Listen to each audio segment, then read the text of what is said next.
Hey guys, welcome back to Magic TV. My name's Craig. It's 9 o'clock. It's a Friday, which means it's time for a Magic Rant. This is where I talk about something in the Magic community that's really pissed me off. Now, as normal, I am going to give you the warning that there will be bad language on this video. If you're offended by bad language, please go elsewhere and look at one of the other many videos on this channel. You have been warned. And today I'm going to be talking about exposure on TikTok. Now, I've been very vocal about the fact that I think that there is good exposure and bad exposure. And I think that, having a few tutorials on YouTube isn't necessarily the worst thing in the world, because some people, that's the only way that they can access the secrets of magic. And my attitude is very simple. If people are investing time and effort into learning magic, who are we to say that they haven't got the right to do that? If there's somebody coming from a family that hasn't got much money and they can't afford to buy the latest magic trick, but they want to learn, I don't see an issue with that. I think that the secrets to magic should be guarded,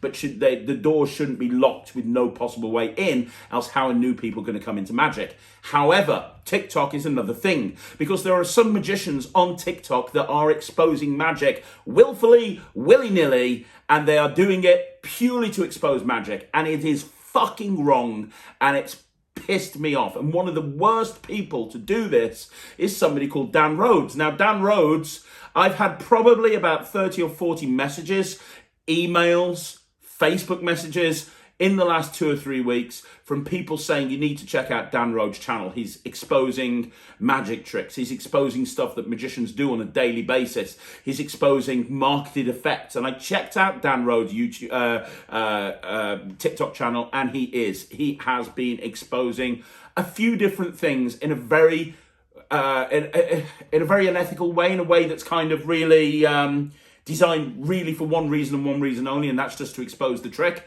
Now, this is going to be a different rant to normal. This isn't going to be me talking to Cam for 20 minutes about how he pissed me off.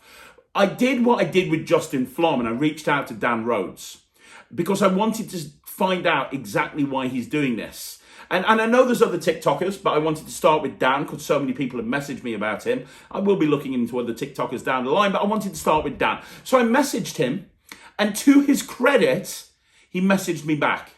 And I said, look, I want to speak to you on the phone. And he said, yeah. And we spoke on the phone. And I said, hey, let's do a debate live on my channel. I'll set up a Zoom call. We'll have a debate. And I'll put it up on my YouTube channel. You can put your point of view across. I will put my point of view across, which I think is in line with the rest of the magic community. And then we'll see what happens at the end of the video. And he said, yeah, let's do it. So I have to give respect to Dan, first of all, for even agreeing to that, because somebody like Justin Flom, I reached out to him and he fucking ignored me. This guy had the balls to actually pick up the phone to me and take my call, even though he knew what I was ringing about. So, hey, let's give the kid credit, right? Now, I'm going to play you the whole video in its entirety. Nothing is edited out. I spoke to Dan for probably 10 minutes on the phone, explaining that I wanted to do this interview with him. And then I spoke to him for 5 minutes before the cameras started rolling. And then that's it. So he didn't really know what my point of view was. And you're going to see the whole thing in its unedited glory. I wanted you to see exactly what my issues are, which is he shouldn't be exposing fucking magic tricks. And I wanted you to see that I made those points very, very clearly. And he was making his points. Watch the video. I think you're going to find it very, very interesting. Okay, guys, welcome back to another Magic Rant. This is Magic Rant with a difference, because I have here on the channel Dan Rhodes. Hey, Dan, how you doing? I'm doing fantastic. Thanks for having me on the channel, Craig. Thanks, man. Now, I want to say, first of all, that I need to give you a big thank you, because you have balls of steel, my friend, because I reached out to you and I messaged you, I think, on Instagram and TikTok and Facebook and email. You must have woken up to about 6 messages off me, all saying the same thing. Dan, we really need to talk about exposure on TikTok. I need to speak to you as soon as possible about this. Yeah. And you know what Dan did? He actually messaged me and said, yeah, I'm at college. I want to talk to you. I'll give you a call this evening. And then he did. You take somebody like Justin Flom, who I also had an issue with, and he was just completely ignored me. So the fact that I reached out to you, I said I've got an issue with you, and you had the balls to actually go, yeah, let's talk about this. And I rang you up and we didn't have a long conversation. I said, look, I've had a lot of people contact me. I've looked at your videos on TikTok. I've got an issue with them. I'd like to speak to you about this on camera. What do you think? And you were like, yeah, man, let's do it, because I want to defend my point of view. And I respect that, Dan. I respect that so much. So thank you for coming on the channel. No problem. I appreciate it, because I've obviously, goes without saying, I've been a fan of Craig for years, as I'm sure many of the magicians watching. And I've always just respected the fact that, like, can we swear on this channel? Of course you can. It's my channel. That he gives no fucks about what any other magicians think. He's very, he's very passionate, obviously, about magic, as many of you guys are, and as I am myself. And he's never afraid to give his opinion. And I've always respected that he can always, as much as he can give an opinion, he can also accept someone else's opinion, and whether he agrees with it or not, he can have a civilized conversation. And that's why I thought I'd jump on the chat and the channel. And I really appreciate it. Now, to give people some context, first of all, this channel is viewed by lots of people all over the world. So for the people that don't know Dan, we're going to talk more about who you are and what you do in a bit, Dan. But first of all, let me just sum it up. Dan, you're 17 years old. Yeah. You're 18 in a couple of months, but Dan has been a professional magician since the age of 9, right?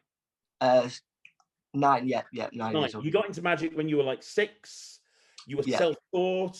You learned magic from YouTube. You became a professional magician at 9, and you've done some high-profile stuff in your life. You were on big shots, little shots, big shots, like a few different programs like that. Your gallery on your website, because I've stalked you a bit, your gallery on your website looks like a who's who of celebrities, which is awesome. And then last year, I didn't realize it was you until I did a bit of research on you, but you were on BGT last year, and you did Spectator Soaring on Half with Amanda, which I thought you did a great job. I've seen that illusion before. Dave Penn, my friend David Penn, does that illusion. I thought that you did a great job of it. I thought it was so. When I realized who you are, I realized I wasn't dealing with somebody who had no experience of magic, because when you think TikTok, you think, oh, it's this kid who hasn't got a clue what they're doing. The parents have given them a fortune. They've gone and bought some shitty magic tricks, and then they've just gone and decided to expose it on YouTube, on TikTok. That ain't you. I mean, you've been in this for a long time, right? And you've had a lot of high profile gigs. And I know you work professionally. You've got residencies. You've got corporate shows under your belt. I know you've been doing virtual shows throughout lockdown. Yeah. So we're not talking about an idiot here. When I talk about idiots that are exposing magic, you are not an idiot, my friend. I'll tell you that right now. However, to give people context, I have had, over the course of a week, 45 emails and Facebook messages, and I told you this on the phone. I said, because of the rants that I do, people reach out to me all the time, and they're like, hey, have you seen that? While I've been on the phone to you, I've had 2 people message me about stuff.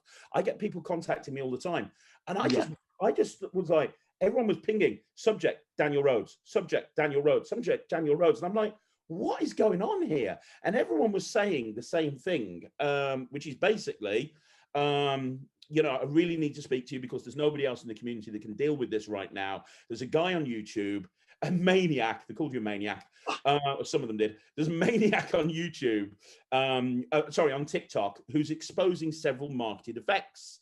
The guy in question is called Dan Rhodes. And we're going to talk about this in depth in a minute, just to give people context. Several magicians have questioned him about this, and he always ignores them and tells them he can do what he wants. I've contacted several creators whose secrets he's exposed, and they're not happy.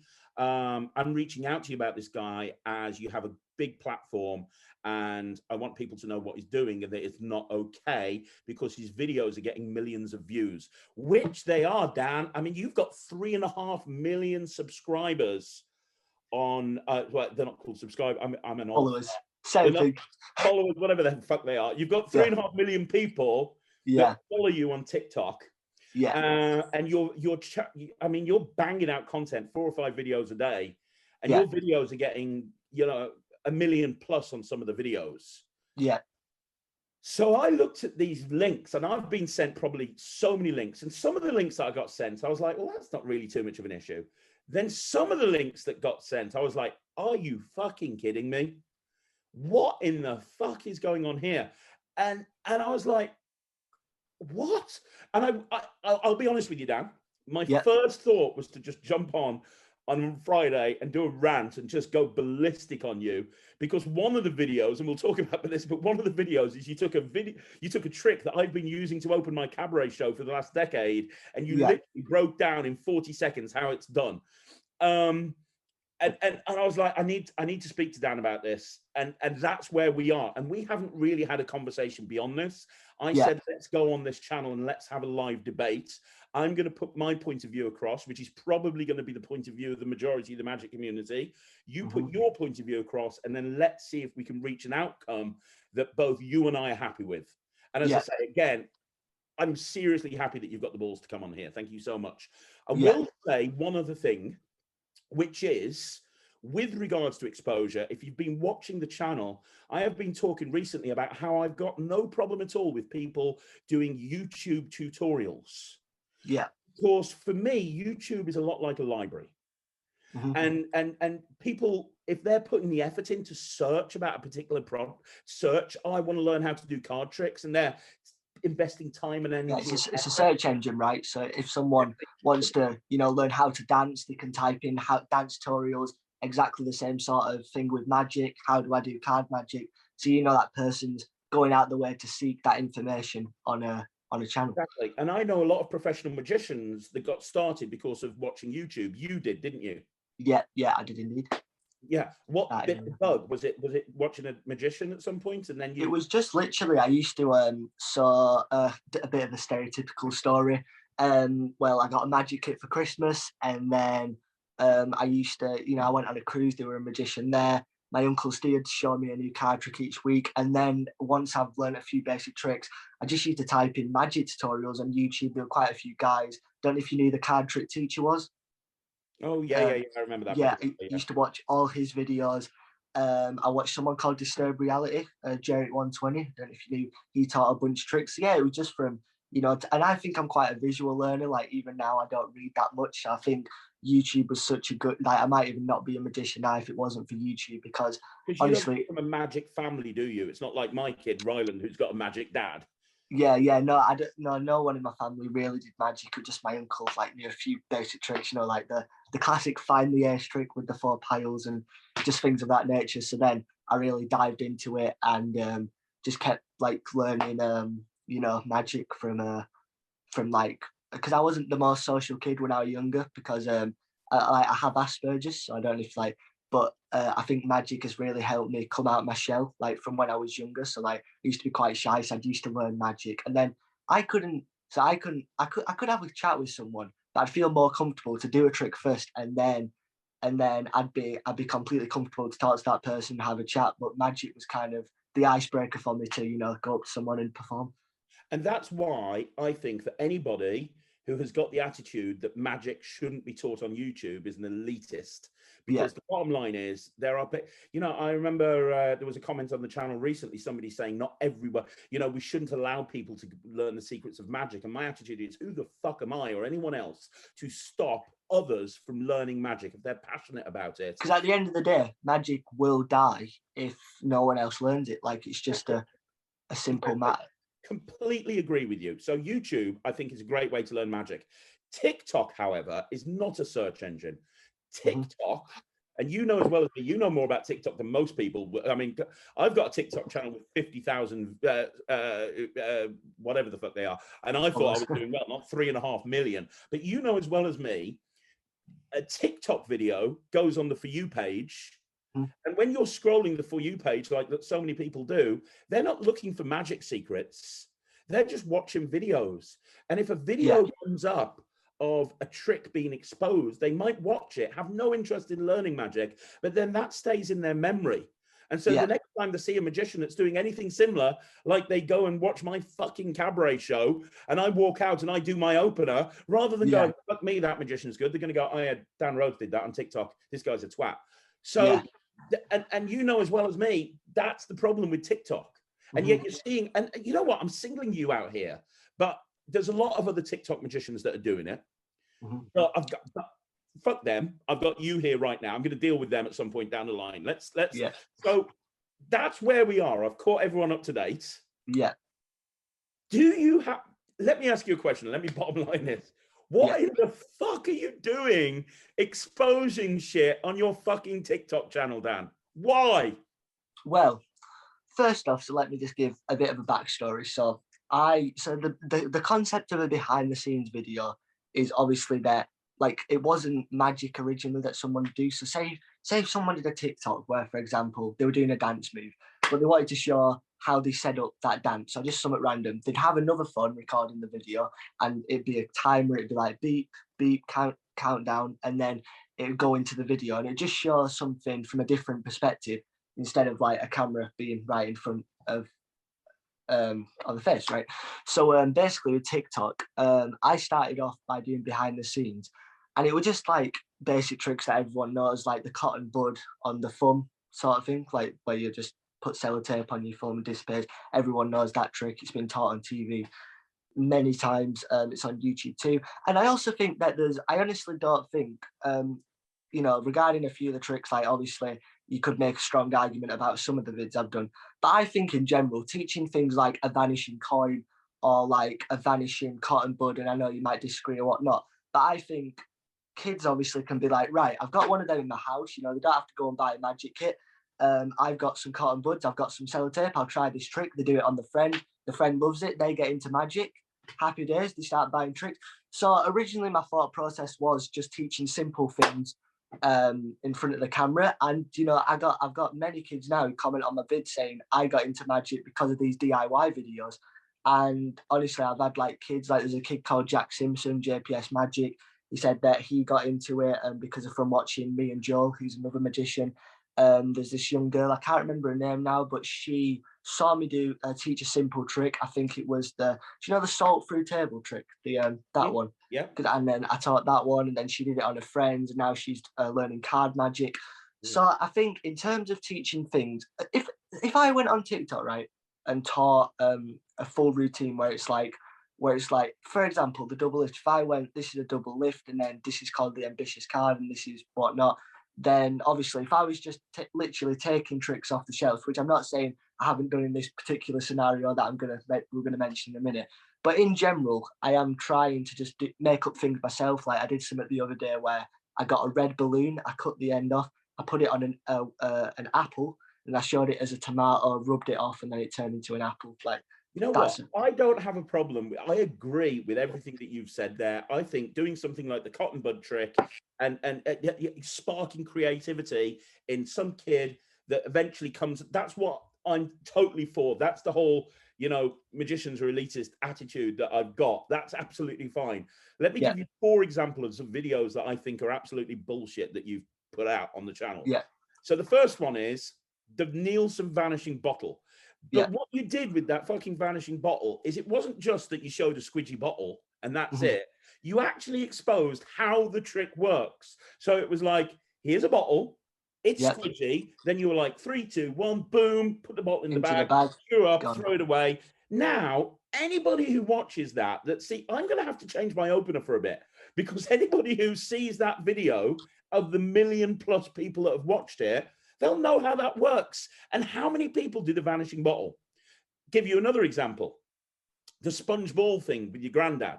You're doing a thing where you're like, Granddad, I've got 1 ball. By the way, your granddad's really cool. But Granddad, I've got 1 ball, and you can blatantly. It was all his fault. We need to interview. He told me I had to do it. Go get your granddad. Get him on this now.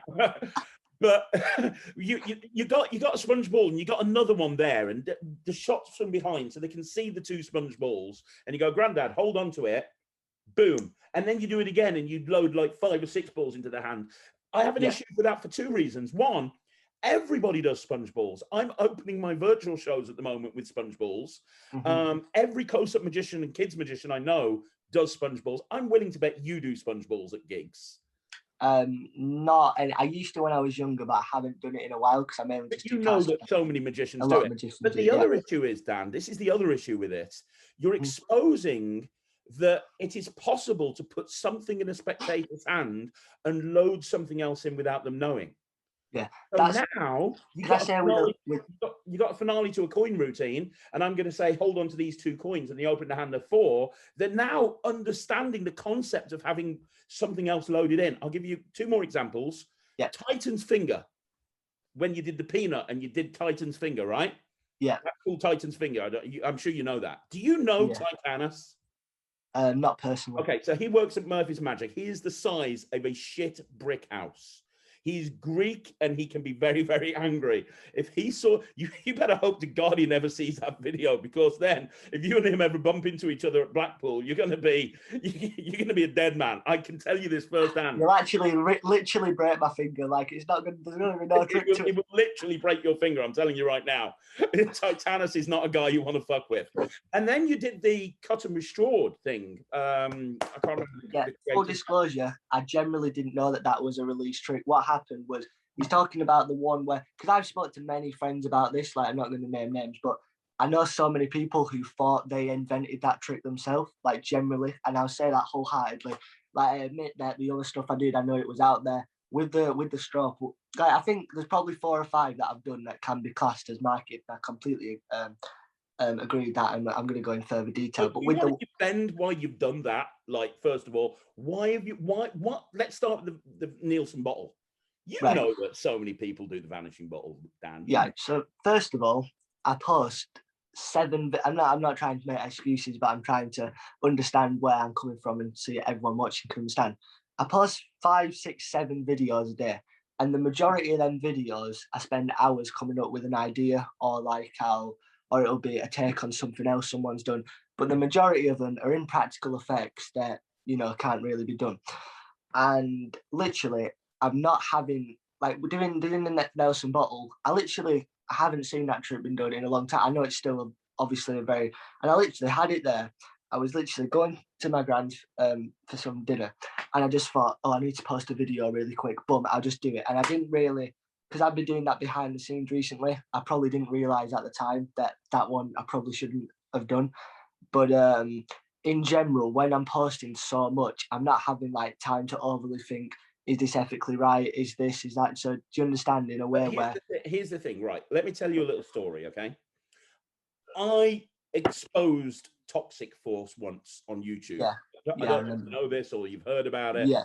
I exposed Toxic Force on YouTube. I did it at a business presentation, a networking presentation. It didn't go on my YouTube channel. It went on somebody else's YouTube channel, and I exposed the Toxic Force. And the amount of people that watch that, I think 1,000 people watched that video. 1,000, that's it. And probably 500 of them were magicians. The amount of hate that I got from that one video. I was contacted by people like Pete Turner. I had some of the big names in magic. I had articles written about me.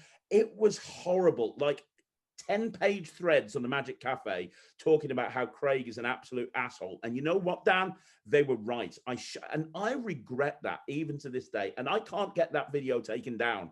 It's not on my YouTube channel. I have no control over it. And I regret to this day doing that, because the bottom line is you're only, you know, your reputation is the most important thing that you have. And I'm a fan of yours, Dan. I am. I'm not just bullshitting you. I think I've watched all of your TV appearances, and I think you're a charismatic performer. I think that you could make it big. You've done more in 17 years.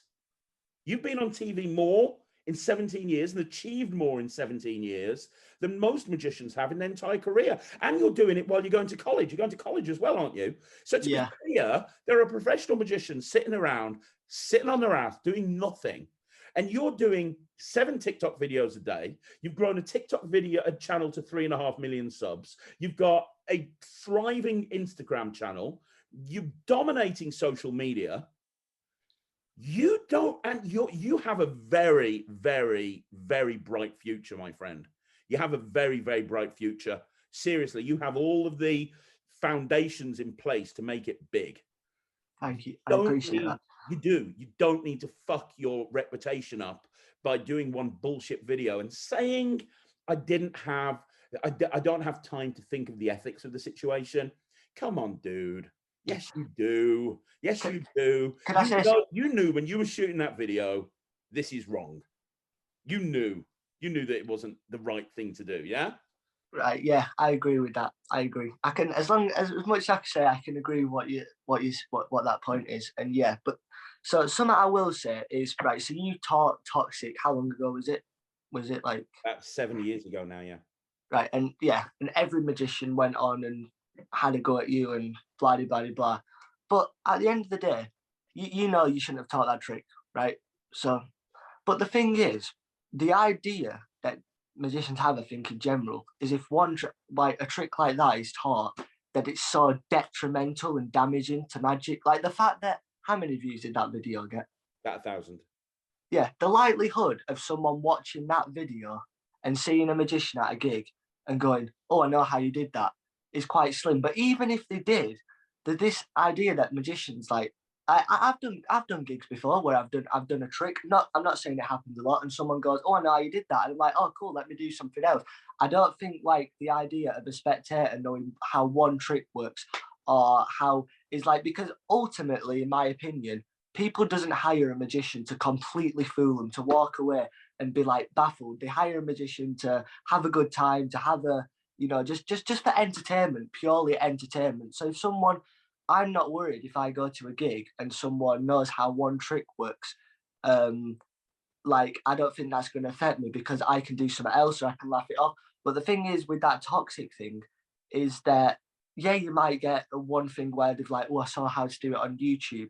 But in general, the fact that like, I feel like sometimes magicians or the situations like that, they will, and I'm not saying in general magicians, just saying some, will think like you've almost killed, like the level to you teaching that, Craig, is, oh, you should be hung, drawn, and quartered, like for teaching. And at the end of the day, it's not as deep because the thing is, we live in an art form where we respect magic, we worship magic, we're obsessed with magic, and I am too.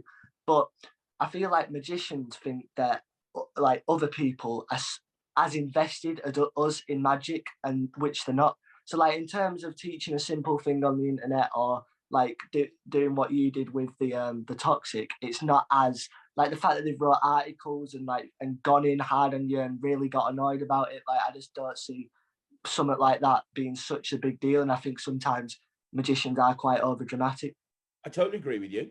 Mm-hmm. I do think a lot of magicians are assholes, and you know that I've got a reputation where I say what I think. Yeah, Uh, I'll make 2 points with what you've said. Number one, in terms of the vanishing bottle, yeah, you know as well as me. So, have you ever performed on stage? yeah, Okay, so you know that when you perform on stage, you only have 2 minutes to grab their impression, to grab their attention. yeah, You walk on stage, you have to get them their attention. They're kind of there sitting, right? Impress me, magic boy, right? yeah, And, yeah. and the opening routine is really important. Mm-hmm. If you walk out on stage and I'm doing a routine that a lot of people in the audience have seen because they've watched your TikTok channel, and I do. Let's say I'm performing at an event where there's mainly 15 to 20-year-olds, which I do an awful lot. Yeah. Well, how many of those do you reckon have TikTok that maybe follow you, that follow magicians because they're coming to a magic show? Quite a Mm-hmm. lot. If they've seen that and I walk out and I do that routine, which is designed to kill and win the audience over in a couple of minutes, Yeah.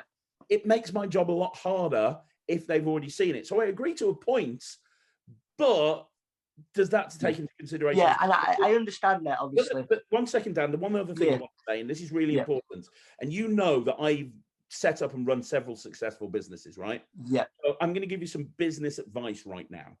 yeah. Okay. Do you want to be a professional magician? Do you want to make this as a career for your whole life?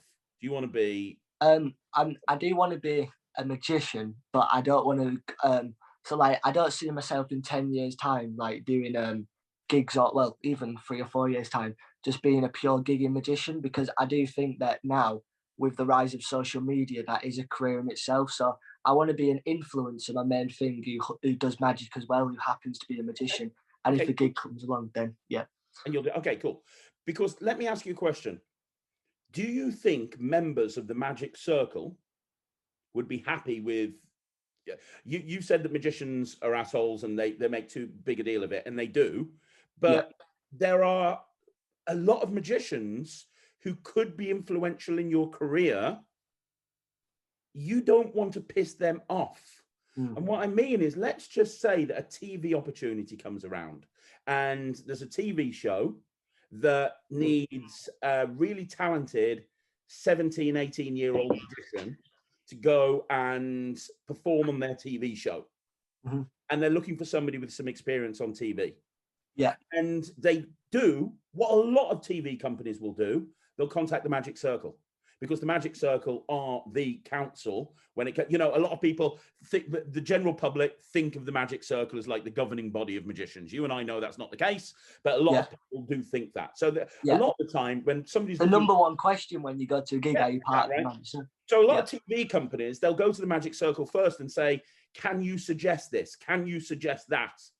Now, do you think the Magic Circle would suggest you, and trust me, I know from speaking to at least one member of the Magic Circle Council, I know that you are on their radar, and not a positive way. Do you think they would recommend you? No. But would you like that TV appearance if there was a TV show that was casting 17, 18-year-olds? Do you know what I mean? What I'm trying to say is, why piss people off? When you're putting 7 videos out a week, right? 7 videos out a day, yeah? 7 videos out a day. There's probably only 10 videos on your channel that are an issue. Yeah. And that, I think that's why piss off somebody who could help you in your career, whatever it may be? Because you never know. I was doing an interview the other day with Ali Cook. Do you know Ali Cook? Yeah. So I was doing the interview with Ali Cook, and he was talking about how he got his big break. And he told me that he was getting his big break because the commissioner for Channel 4 at the time was a massive fan of magic. Yeah. And because the commissioner was a massive fan of magic, that's why so many magic shows were commissioned by Channel 4 back in the day. Now, let's just say there's a social media expert that's wanting somebody who's young, fresh-faced, wanting to give them a shot as, you know, on this particular thing or with this brand or whatever it may be, but they're a fan of magic and they don't like the fact that you've been exposing magic tricks. Do you know what I mean? Why piss people off when the videos that we're talking about are such a small part of your channel?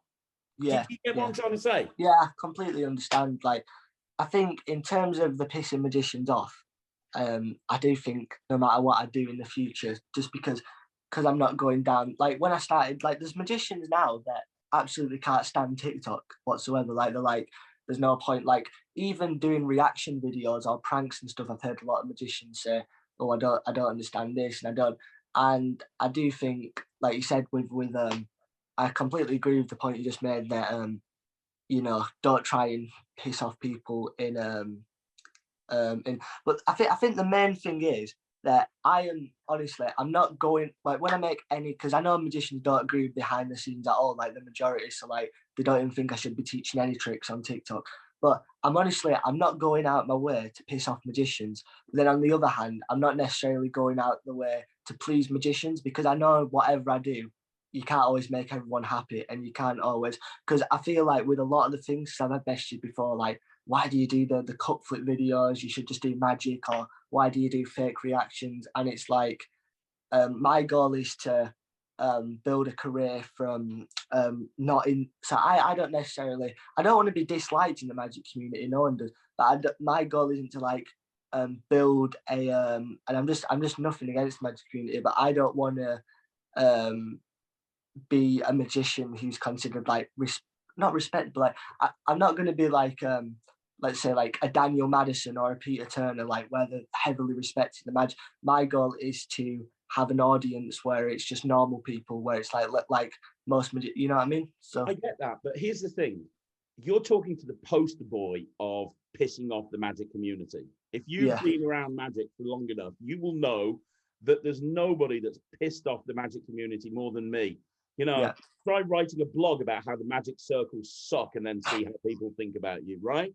I have been there, my friend. I have done that, and I have courted it. Why do you think I fucking called myself the bad boy of magic for so long? Because I decided to own it, and I decided to piss magicians off. That was my goal. You know, I used to go and purposefully piss them off. And you know what? I look back at it and I regret it, because I can still be myself and I can still be true to my own values without having to go and court controversy. Now, Yeah. that doesn't mean that you have to change who you are. I don't Yeah. change who I am. I'm still the same outspoken twat that I always have been. But the difference is I'm not purposefully trying to piss people off. And Yeah. that's the thing that I'm trying to say. I can tell that you've got goals and you've got aspirations that are maybe away from the magic community. And you're like, well, why should I give a fuck about magicians? Because they hate me anyway. And that's not going to be my ultimate goal. I'm using magic as a vehicle to get to where I want to go. It's not going to be my end goal. And I respect that, man. I really do respect that. But we stand on the shoulders of giants. And you it's such a small amount of videos that you're doing, and you're so creative. Rather than producing 7 videos a day, produce 5 videos a day, and then you're not going to have an issue. Do you know what I mean? Yeah. And as for the magicians that turn around to you and say, "Oh, I hate TikTok," fuck them. You know, I'm a big fan of.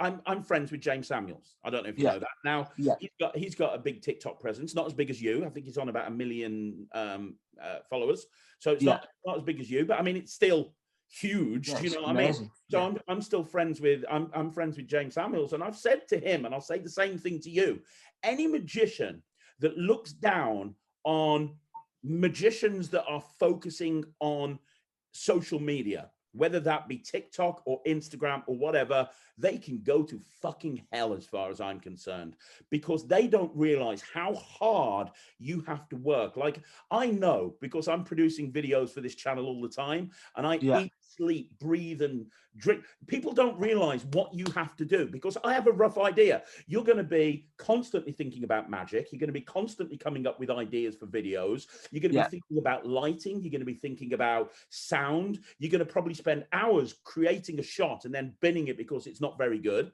You're then going to be thinking about the best way to promote it and get it out there so that as many people as possible see it. You work your ass off. Another person that gets hate is Julius Dean, and every single time someone has ragged on Julius Dean, I have stuck up for him, and I've said, you have no fucking idea the work that has to go into these videos, and you're just sitting there on your ass in your bedroom doing fucking nothing. And how can you judge somebody who's working their ass off? I've got no problem with prank videos. I've got no problem with any other type of video. I've got no problem with the backstage videos, as long as they're not exposing tricks that are going to be detrimental to the art form. Exposing something really basic that gets people into magic, that's great. You have to have, it's not just about magic, Dan, it's about life. You have to have respect. In order for respect to be given, you're saying to me, you want all of these magicians to respect you because of the work you put in. You do. You want to, you want to be an influencer. You don't like that magicians don't like you. You don't like it, or I wouldn't say I don't like, generally, I'm not saying this. I don't really care what magicians think about me, but I think some of the time it is to do with because I just feel like magicians are very, very judgmental people without real, regardless of what anyone does. Like, I'll meet a few magicians at Blackpool and I'll be like, "Oh, what's your thoughts on Dynamo?" And he's just like, "Oh shit, he copied all this." And then like, "Oh, what about this other person?" They're like, and I'm not saying it's the majority of magicians at all, because I know but I just feel like there's something about sometimes where magicians are quite like you told me that someone emailed you, a couple of people emailed you saying about me that they asked me specifically if what did they say? I've got one of the emails up in front of me here, actually. Let me read it to you. About several magicians have questioned him about this, and he always ignores them and tells them he can do what he wants. Well, if I ignore him, how can I respond? But no, I generally, that's complete lie, because I get like 10, 15 messages on Instagram a day just from followers. I try and respond, but I haven't seen a single magician in my inbox. This is honestly saying, apart from Craig, because he was the first I saw like messaging me about this problem. I've had no magician reach out to me about it, and no magician even message me. So and also it's like, it's a case of like, if someone sends me a message like, "Hi Dan, hope you're good. I respect what you're doing, whatnot. I don't think you should have done this. Could you explain?" I'd be happy to have a chat with anyone. But if I get a message like "fuck you," you're ruining magic completely. How dare you? Have you got anything to say? And I know there's no point even having a chat because their opinion is just set after that moment. Like Have their you had opinion people is say that to you? yeah. I've had a couple. But you have had people reach out to you, but Yeah. you've not wanted to reach back over to them because they've come in really aggressive. Yeah. I've had about two where they've like, and each one came in very aggressive, but I haven't had anyone have a chat with me and I've responded by going, I'll do whatever I want. Like I haven't responded, and other than them two, I haven't had anyone saying, "Why do you think?" I'll just try to have an educated, without coming in so like heavy first. So then I kind of think that, like the reason I had a chat with you because I thought from the first email you sent that you wouldn't be willing to have a normal chat about it. And after this, I think you sent a second one on Facebook saying, I think what he's done is good. I just want to have a general chat. Because I think the first one was like, why do you think it's acceptable? And I thought, no matter what I say, he's not going to see where I'm coming from with anything like in with it. So but then after having a call with you and a chat with you, I was happy to, come on because I knew you were going to be fair about it. And I am fair. And I think that, and again, to be clear, and I'm going to be openly honest about this, I think a lot of the stuff that you've done in your career is exceptional. Yeah. I think you've got a bright future. You're obviously a very ambitious young man. How you've achieved what you've achieved at 17 is amazing. And I think that a lot of the magicians that don't like you, I think it's jealousy. Because let's be honest, there's a lot of people out there that wish they'd managed to achieve what you've achieved. They wish they'd managed to achieve. How many magicians do you think have gone on BGT and they've been buzzed off or haven't even been shown on video? And the thing that's upsetting is I think these magicians could honestly achieve so much more if they just focused on themselves. Like regardless of like what I'm doing and like just a different topic for a moment.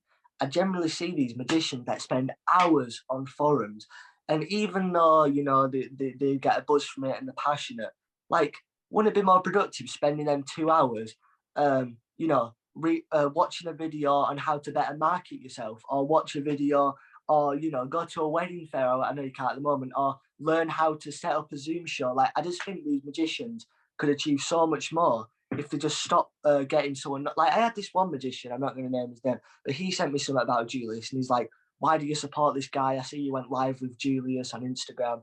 How could you support this guy?" And I tried to give him my opinion, and he's like, "Oh, fair enough. You gave some good points." And then he sends more and more. I said, "Mate, why no matter what your opinion is, unless you think he's the worst guy in the entire world, he's not going to stop what he's doing." By the way, I don't. I think he's amazing, and I have nothing but respect for Julius.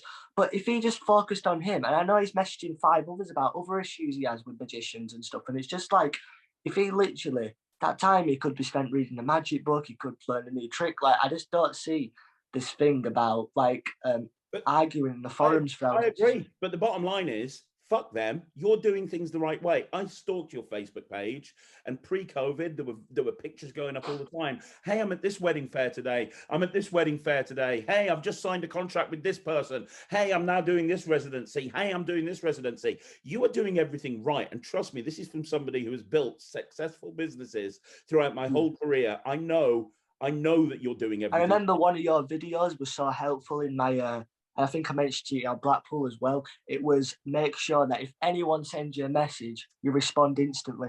Like, don't leave it done. And I think that's helped a lot with getting events and stuff. When someone messages, I'll be like, I literally almost quoted what you said. I was just like, "Hi, thanks so much for reaching out. This is my feed. This is why I do this, blah, blah, blah. Whether you go with me or not, I hope the day goes great." And normally they'll just, because I'm not just a quick response. And I think little things like that magicians could be working on could make a big difference. And by the way, every time I say this, I understand it seems like I'm being spiteful to magicians. I just think there's a majority. I'm definitely not saying I don't think it's the large majority, but there is a small majority of magicians where they just enjoy being negative. Like if you really want it, like the way I see it, if you want it, it's all about a perspective, really. Like if you really want to get annoyed at something, like put all your anger into people that are actually doing really bad things in the world. Like, there's murderers, I know this is a bit like off topic, but there's rapists, there's so many like people doing terrible things, but they want to be like, "I fucking can't stand this magician," because they're a magician themselves. Like, they wouldn't be saying, "Oh, I hate this singer," because like I feel like in every industry there is a kind of, it all stems from either they're jealous because they're not in a place where another person is, or because if they was doing their own thing, they wouldn't care what someone else is doing, you know. So I just feel like I just get like I've just seen. I've just had a kind of negative experience when I was younger with certain members of the community. And by the way, there's been loads that have been so nice, so helpful. But yeah, I just want to put that point out there because I feel like they could be doing much more if they just focused on themselves. No, I completely agree. I completely agree. However, you have to understand that within Magic, people are going to be pissed off with exposure, and it's Yeah. and only certain effects. So look, I agree with 90% of stuff that you're saying. Where we are kind of not agreeing on is the certain effects that you've got on your TikTok channel that I think are detrimental to Magic. And you said it at the very beginning, I am very passionate about Magic. And the other thing that you said at the very beginning is I am outspoken and I always say exactly what I think.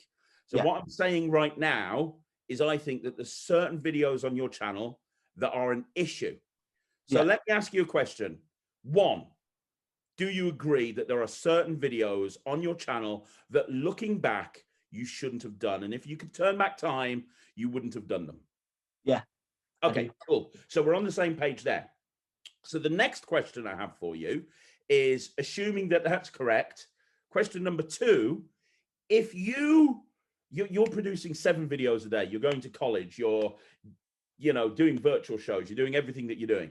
If you did 1 video less a day, and you did, bearing in mind, there's only really 10 or 11 on the channel that I've got a problem with. If you were doing 1 video less a day, not that you even need to do 1 video less a day, but if you just put a little bit more thought into it, because every single video that I've got an issue with, I've told you about. Yeah. And I know that you knew that you'd probably be getting shit about this. Yeah. I'm sure that you did. Right. Yeah. So would you be open to not doing videos like that again? So you're not exposing marketed tricks, and you're not exposing tricks that are like staples of magicians' acts. Yeah, and complete, because I didn't really think of the things that I would, because obviously it's all relative. So like, honestly, if I you could probably be honest about this too. If you never did a vanishing bottle, like but you knew magicians did it, and you went through because there'll be some magicians, for example, say like that straw trick, for example. I didn't realize that was marketed, but there could be a magician out there who does that trick every single day and could have had a real problem with me doing that. Whereas you, Craig, might not have as much of a problem because you're like, oh, it's just whatnot. So I think the thing that really pissed you off was the fact that it was a bottle, because you do it, so you can understand from just in Flom with the casket thing. That probably triggered you more than anything else he did, when some people could argue that he did something more because you specifically did it yourself, I agree. But the other thing you've got to consider is there are creators. I know you've not created magic to sell. You've not created magic to sell. But when you are a creator of magic, you rely on the income from the sales of the product. Yeah. And exposing something like Titan's Finger, that's detrimental to the creator. You're basically taking money out of their pocket, because now somebody doesn't need to spend £30 on how to buy that trick. They can just watch your TikTok video. Somebody, the cut and restored, you're taking money out of that creator's pocket rather than buying that product or that DVD.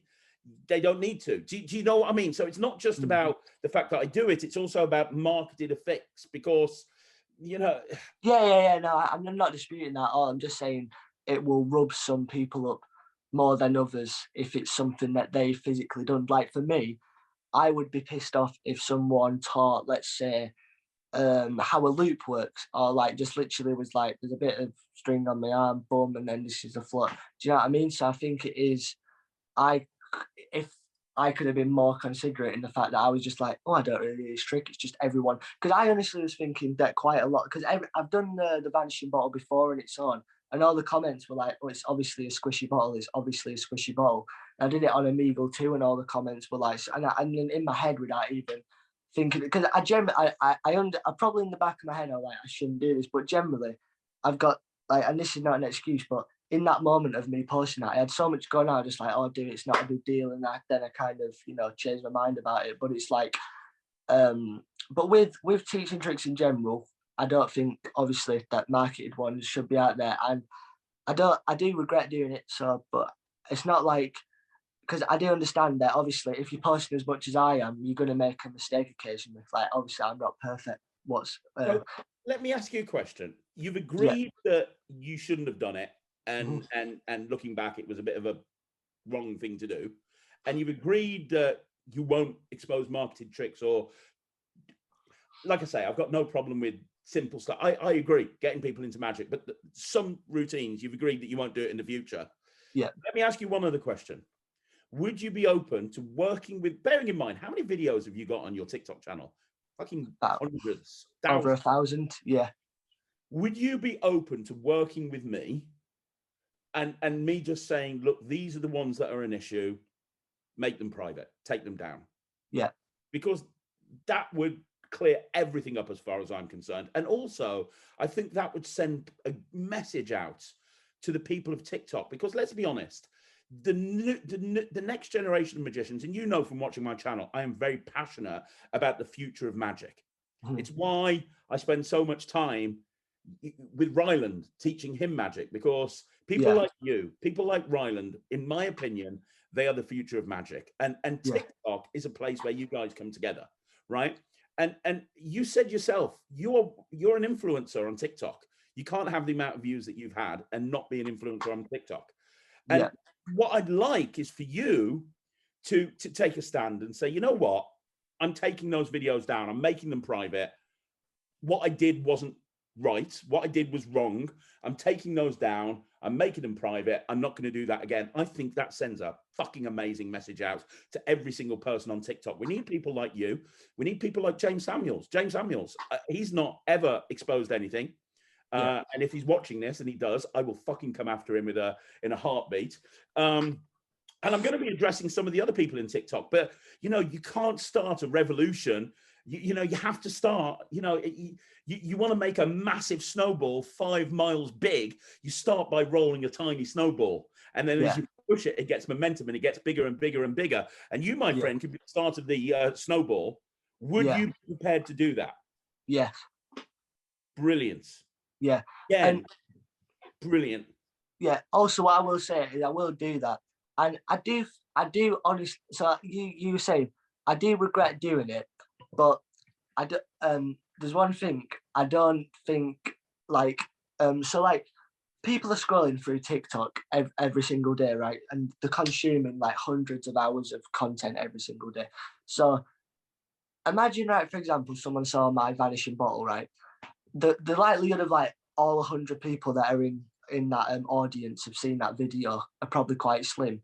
So like even if there was someone who physically knew how to do it, I don't think it's as like I don't so obviously I don't think it shouldn't have been done, but I don't think it's like like extremely detrimental in terms of like, because I feel like some people think if something's been taught, then it's like that's it for the trick. Like it's not like the masked magician taught so much that's still done now.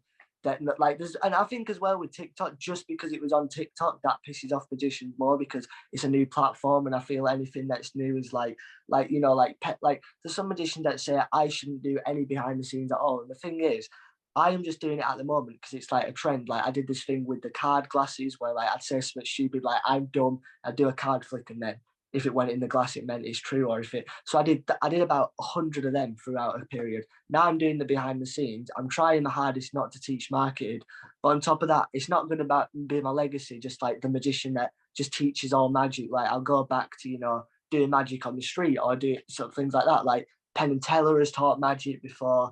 Obviously you've got like that.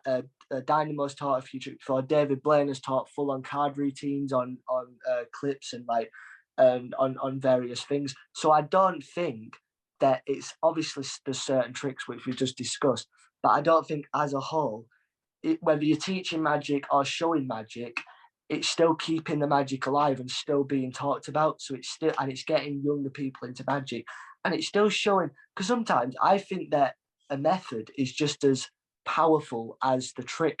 You know, like when you watch a method of and I think that the true art of magic is in when you're actually face to face with a magician and they're performing a routine to you. Like, obviously, I didn't think about, I just thought the bottle was in and out. But obviously with the bottle, you can make a 3-minute routine and you can, you know, put everything on top of it. And obviously, but like if I was doing a gig, I'm not going to be doing anything like I do on TikTok. I'm not going to be like, because you can't give the person watching the video the same experience as a live performance. Like if I do a double lift and a card change on a video, nobody watching is going to care because it's not funny, it's not engaging, because it's not like that wouldn't get views because they're not there in the person. But if I'm in someone in person, if I do a like a behind the scenes as I did that got 10 million views on TikTok, they'd be like, man, that's all right. If I do a double lift routine, the card physically changes in their hand. It's so much more powerful. So I think little tricks being taught is like, I just feel like there's different spectrums of magic, and there is going to be one in a few years where it's just short form magic on the internet. But then when you meet them in person, I think it's even better that they might be like, oh, magic's cool. I know a couple of secrets. I know this. And then when they meet a magician in person, obviously they've already got an interest in magic because they've seen so much of it on the internet. But you hit them with something like, an omnideck, such a common one, but like, you know, you put their ring in a sealed wallet, or, you know, you make the deck move, haunted deck, or just, it's just gonna, you know, add so much to it. And I think in a long term, social media magic is really helping it all. And I think some people I honestly think that in like 5-10 years time, there's not going to be like TV isn't going to be a big thing anymore. I think the big magicians are going to be the ones that have built a following in terms of, you know, sorry, I went on a bit of a rant there. No, I'm fine. And you know what? Again, we're on the same page. I agree with a lot of what you're saying. But 2 points on that. One, you're right.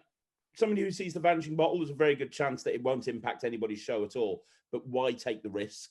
Yeah. Why take the risk? When I've watched your channel, and there's so many, you're very creative with your videos. You're very creative.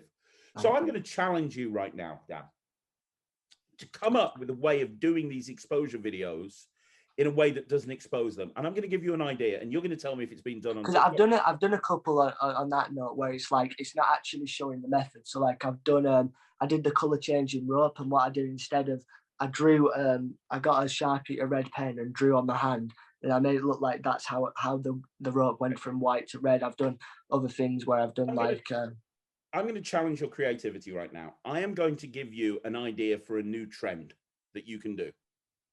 Here's an idea that doesn't expose anything. Take existing tricks and come up with a method for them that you can expose, and then you hit them with the original way of doing it, which fools them. Let me give you an example.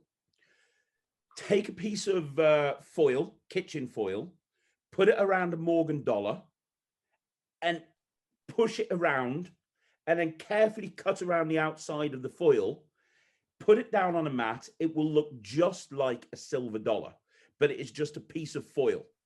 Right. So you say on TikTok, you say, hey guys, watch, I'm going to show you a trick. I'm going to expose it. Watch this. And you start by performing the trick. Well, I mean, you do it however you want to. I'm not a TikToker, but you do it however you want to. So you take the cut. You probably wouldn't do that much talking. I know that much from TikTok, but you do the thing. So you pick up a coin and you vanish it.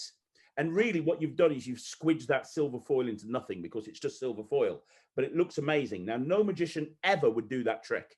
You then say, let me show you how it works. And you get another one. You show them making the little foil coin, and then you go, boom, you show them squeezing it between your fingers, making the coin disappear, coin's gone. And then at the end, you go, by the way, watch this. And then you do something like the Raven, and you show it's a real solid coin, and you wave your hand over and you show the coins actually disappeared. So what you're doing is you're leading them down this garden path. You've shown them a trick. You've shown them how it's worked with a pseudo explanation, and then you've just run up and you've kicked them squarely in the bollocks, because then what you've done is you've taken it and you've gone, well, okay, that's one way to do it, but this is magic, bitch. And then you've just, and then you've just actually tried it. I have actually done quite a few. That's a good idea, because I have done ones before where it's like, it starts off where they think this is how it's done, and at the end it's like something that's not possible, or as I completely agree with that. I don't think so I do some where this is the trick and this is how it works, but I don't think, so for example, I did one the other day, I got 3 days ago, it got like 20 million views. It was like where I pretend to eat an egg, and I showed there's a hole in the egg. I don't know if you saw this one with this. Saw that, and there's a strawberry in it. Yeah, and yeah, I think something like that. There's nothing wrong with that. Yeah, No problem because with that. Absolutely no problem with that. yeah, and I think it's just the fact that I've just been on like, because my account's been doing well recently. I've just been, obviously, as I've just already apologised for, I shouldn't have done the magic effect, and if the marketing effects, and if I've upset anyone, I am generally sorry. And but I do want to, but I don't think what I'm doing in terms of behind the scenes is wrong. And in the future, I'm gonna do, like, I value magicians' opinions completely, and sometimes I'll be like, right, I'm gonna, obviously I've been talking to you, so I agree with what you say, but I also I value my opinion more than a magician's opinion of me. So if a magician wants to say, oh, I'm ruining magic, or just from doing behind us, like, I've had magicians that said to me before, don't do pranks, don't do, and I know you've even agreed with me that some of them, but if I listen to magicians, like, every point they give, I might as well just delete my account, because it's not the vision. And here's the thing: don't, like I said before, fuck them. Carry on doing what you're doing. What you're doing is great. What you're doing on social media is great. You're building a future for yourself. You're hardworking. You're ambitious, and just seeing how much TV time you've had at the age that you have, I know how hardworking, ambitious you are. And anybody who tells you not to do social media videos, not to do pranks, fuck them. Do whatever the hell you want to do, but just remember that you stand on the shoulders of giants. Yeah. And if it wasn't for these magicians, you wouldn't even have a channel. Yeah. If no magicians came before you, there wouldn't be any magic to expose. Yeah. Somebody invented every trick that you've ever done on your channel, whether you exposed it or not. Somebody somewhere invented it. Well, there's that argument that there's only like 7. Like, I remember James say, well, I shouldn't mention him. I remember someone was saying that, like, James did say that, like, because he doesn't agree with exposure as well. He was saying that, like, doing a strawberry thing or a card thing is exposing, like, because I did one where I put a card in the egg, is that, like, exposing a card to impossible location. But the only reason I slightly disagree with that is because there's only literally 7 principles of magic. I can't remember what the other one's like. It's like, do you know them? It's like penetration, penetration, transposition, teleportation, and that's and true, I think, like, not true. I've been doing a magic live every single day on YouTube for a year now, and I'm nowhere near running out. So there may be only 7 kind of things. Yeah. But so, like, because some of basically, and there's some magicians that will say, oh, if I they'll say something like, if I teach how to, I don't know, like, if I do that egg thing, then they're going to make the leap that I've put a coin in a JOL wallet and it's something similar with like, I just don't think, because there's so many different ways of, do, because you can technically put any, like, you could say the haunted deck is just like floating a woman because something's moving or floating, but, like, it's two completely, just because it's the same principles, but it's 2 different concepts. And I don't think if one thing is taught, like that egg thing that I did, or like mustn't have one of the random things. I've done loads of, like, I like used I took a card and then I made, like, so I took 2 cards, stuck them together, and then I showed that, like, this is how I do the balancing card trick. Balance the playing card, put something on top. But, like, no one's gonna do that at a gig, really, and that's not gonna,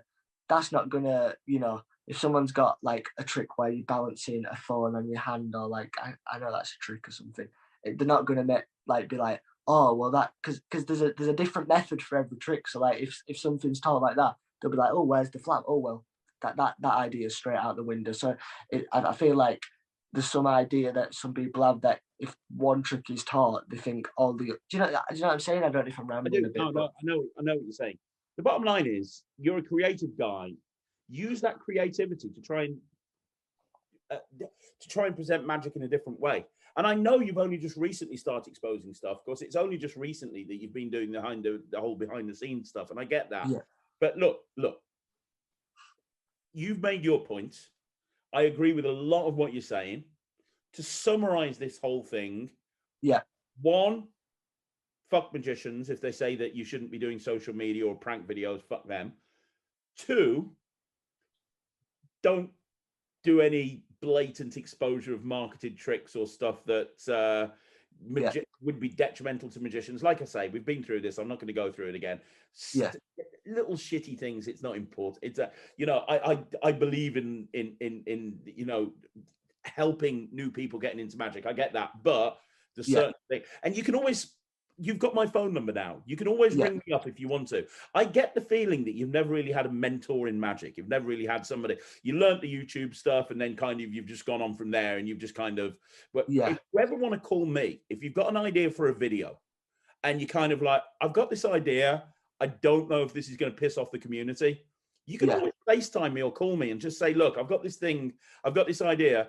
What do you? I'll be more than happy to help you. Trust me, there's nobody in the community that knows more about how to piss off magicians than me. So I would be more than happy to help you with that if you want me to. That's not a problem. But and you're happy to work with me. Yeah. And we'll go through over the next few days the videos that I think are an issue. I might even speak, if you're okay with that, I might even speak to David Penn on the Council of the Magic Circle. You know David? And I might just say, hey, what's your opinion, Dave? I'm working with Dan. He wants my advice on which videos are detrimental. Can I get the Magic Circle? And I do think that there will be a couple that they will say is detrimental, and I might disagree. So I'm not going to remove everything. No, I'm not a member of the Magic Circle, and I'm not beholden to the Magic Circle. Yeah, like you know that despite me trying to get back into the Magic Circle, they've said no. So so don't worry about it. It's I do agree. I'm always open to people's opinions, and if you ever see one of my vids and say that you don't agree with it, you know, I might take it down, or I might give you a different perspective on it and why I think it's a thingy. But there will be, obviously, I'm happy to listen to them, and I might be taking down. Obviously, I'll take down some of the ones that you think are the worst ones. But like, I know that I think there's only like 7 or 8, 10 at the absolute most. I just want to check with other people and just make sure from their point of view. Nobody's more open about this stuff than me. And like I say, look at the video I've done on elitism in magic. I have no problem with exposure on YouTube. I have no problem with exposure when it's done in the right way. So what is the definition of elitism? Is it like when someone don't want anyone else to be involved? If you've got the attitude of, I heard somebody recently and they said, not everybody should be able to perform magic.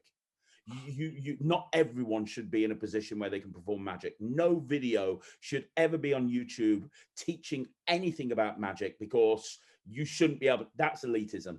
Elitism in magic. If you've ever gone to a magic convention and there's a clique of magicians that are sitting with each other that think they're the God's gift to magic, and they're patting each other's backs. Oh, I do the best double lift in the world, don't you know? Oh, well, I do the best pass in the world, don't you know? And then you walk over and you go, hi, can I join in? And they give you that disgusted look. I've had that.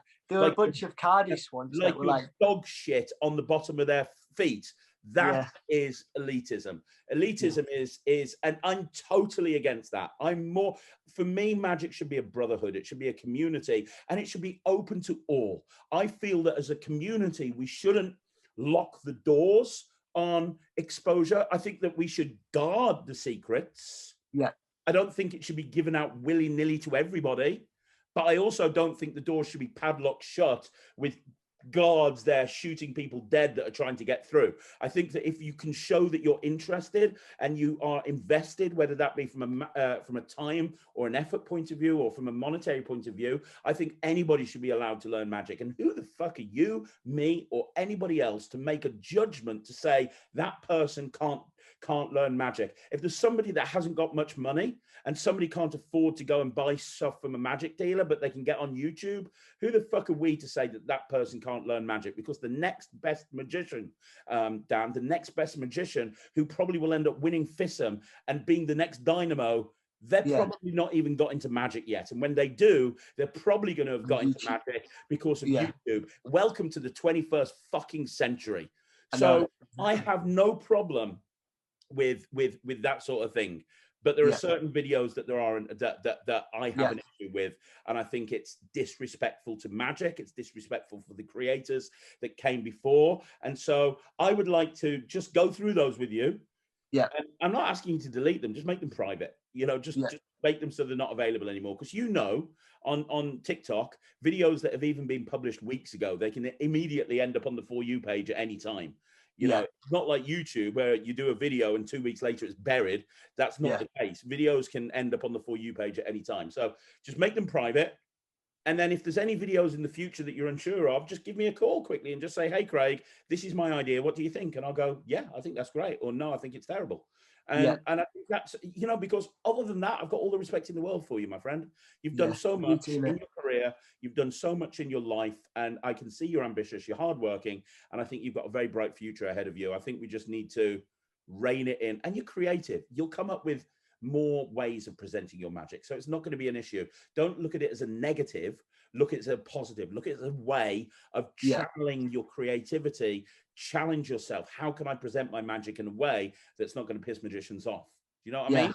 100%. Yeah. And wrap all this up to every single magician that's pissed off that's contacted me, or every single magician that's pissed off that hasn't contacted me. Do you have anything to say to them? Okay, so I apologize for teaching, exposing marketed stuff.